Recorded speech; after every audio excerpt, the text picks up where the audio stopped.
Trade contractor accounts are still pending. How to send a reminder email.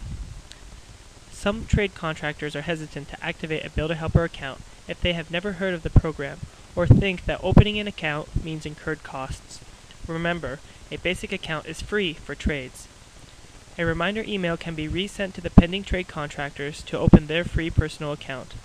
From the trade contractor library is a list of your pending trade accounts. Select which accounts will receive the reminder email and then click Go. An email template is generated, but you have the option to add or customize the text body. Although this email from Build-A-Helper states the benefits to activating their free personal account and highlights your company who sent the invitational request, it is highly recommended that your company also contacts each subcontractor via phone or email to confirm this invitation. In your phone call or email, state that your company has implemented a new system to provide more efficient communication to your trade.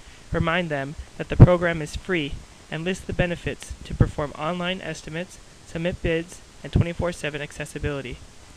Between this reminder email, as well as your company phone call or email, trades will feel more comfortable to start using the program.